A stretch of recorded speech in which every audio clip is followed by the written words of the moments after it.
La polémique enfle sur la lenteur de la campagne de vaccination entamée il y a 8 jours et qui pour le moment ne concerne que quelques centaines de personnes en France. Quant à l'étranger, on vaccine à tour de bras.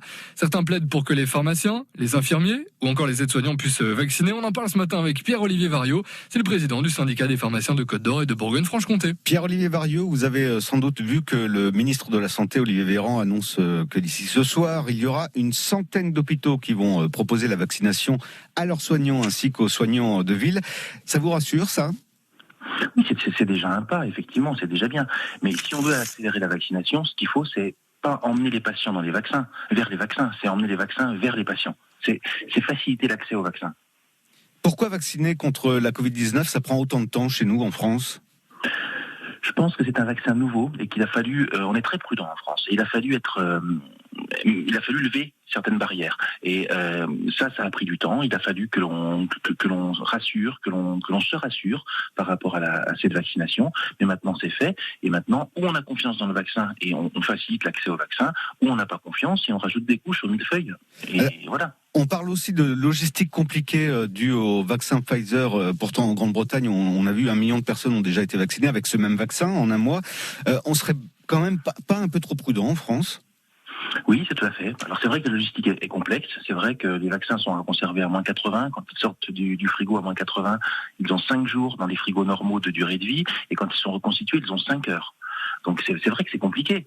On n'a pas l'habitude de ça. Mais si on s'organise, on sait faire. Et selon vous, c'est un problème de gestion de stock seulement, comme l'affirme Olivier Véran ? C'est un problème de gestion, pas de stock, mais de gestion de file active de patients. Et oui, effectivement. Moi, si vous voulez, si je dois vacciner dans ma pharmacie, il faut que je prenne 5 rendez-vous par 5 rendez-vous pour faire venir. Mais on peut prendre des rendez-vous, faire venir les gens, et puis vacciner 5 personnes d'affilée. Les médecins peuvent le faire aussi, les infirmiers peuvent le faire aussi, et peuvent même le faire à domicile. Alors cette vaccination, avant de parler des pharmacies, on va parler aussi de ces vaccinodromes comme certains le proposent. Olivier Véran, le ministre, parle de vaccination de proximité, lui c'est ce qu'il préfère, pas de grand stade. Alors pourquoi cette idée de vaccinodrome n'est pas une bonne idée pour vous ? Écoutez, moi je pense que dans la politique de santé actuelle où on dit aux gens restez chez vous, ne vous regroupez pas, c'est quand même délicat de dire à des patients on va vous mettre dans des bus, vous emmener dans des centres de vaccination où vous allez être regroupés. Enfin, ça va pas dans le bon sens pour moi. Alors quand François Rebsamen propose que l'on vaccine par exemple au Zénith de Dijon, au Parc des Sports ou à la Salle de Vosges, c'est pas une bonne idée. Pour moi, c'est pas la meilleure. La meilleure idée, ce serait d'emmener les vaccins auprès des patients. Alors justement, pour ce faire, qu'est-ce que vous proposez, vous ? Moi, je propose que les vaccins soient à dispensation des pharmaciens, pour les médecins, pour les infirmiers, de façon à ce que nous puissions vacciner tous les professionnels de santé habilités à vacciner. Et l'HAS, par 2 fois, dans 2 avis différents, a demandé à l'État d'élargir la vaccination aux pharmaciens et aux infirmiers. Et de façon à ce qu'on puisse vacciner nos patients. Les patients, aujourd'hui, ils nous disent « Moi, j'ai envie de me faire vacciner ». Alors, ça a changé déjà, parce qu'il y a quelque temps, ils nous disaient « Moi, j'ai pas confiance, je vais pas me faire vacciner ». Aujourd'hui, ils nous disent « Oui, j'ai envie de me faire vacciner, mais je veux me faire vacciner par des gens qui me connaissent ». Alors, en parlant de vaccins, en ce moment, il y en a 2 qui se télescopent. Il y a le vaccin contre la grippe classique, qui a parfois pris du retard pour certains patients. Ceux qui viennent de se faire vacciner contre cette grippe classique, est-ce qu'il faut attendre pour se faire vacciner maintenant contre la Covid-19 ? Est-ce que c'est incompatible ? Est-ce qu'on peut faire les 2 en même temps ? Comment ça se passe ? Non, alors il est conseillé d'attendre 3 semaines entre les 2 vaccinations. 3 semaines et avec des rappels pour la Covid-19, hein ? Oui, tout à fait, à 21 jours pour l'instant. Mais regardez, si on prend l'exemple de la vaccination grippe, c'est un excellent exemple. On a vacciné 1,5 million de personnes en 1 semaine, les pharmacies seulement. Et au bout du compte, on a vacciné 3,6 millions de personnes en 3-4 semaines.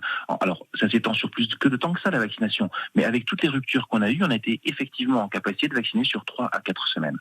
On a vacciné sur 3 à 4 semaines 11,6 millions de personnes, toutes professionnelles de santé confondues. Donc c'est possible. France Bleu Bourgogne. On est toujours avec Pierre-Olivier Variot, c'est le président du syndicat des pharmaciens de Côte-d'Or et de Bourgogne-Franche-Comté. Il est votre invité ce matin.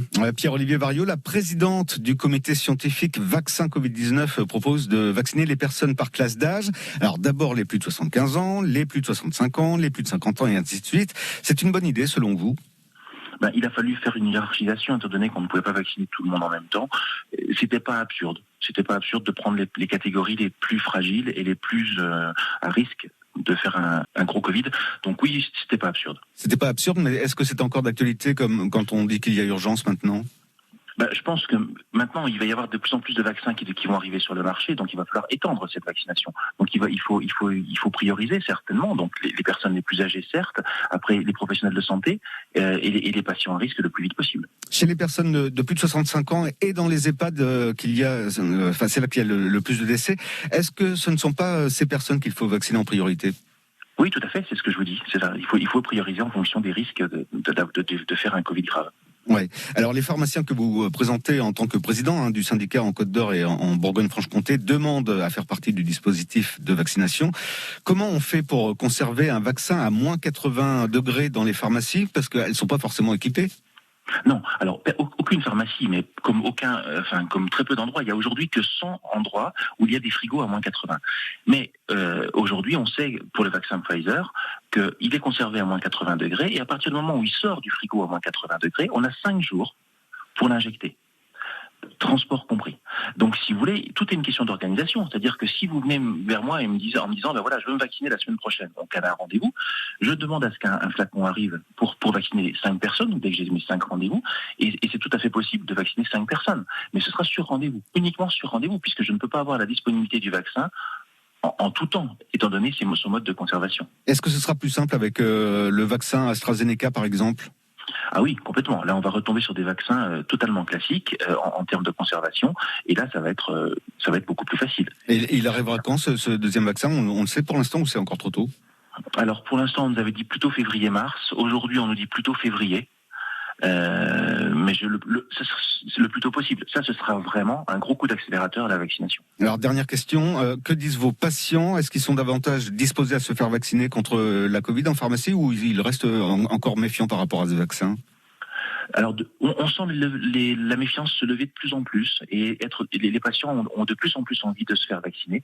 Par contre, ce qui ressort aujourd'hui, c'est je me ferai vacciner par des professionnels qui me connaissent. Merci Pierre-Olivier Variot. Je rappelle que vous êtes le président du syndicat des pharmaciens de Côte d'Or et de Bourgogne-Franche-Comté. Bonne journée à vous et merci d'avoir été en direct.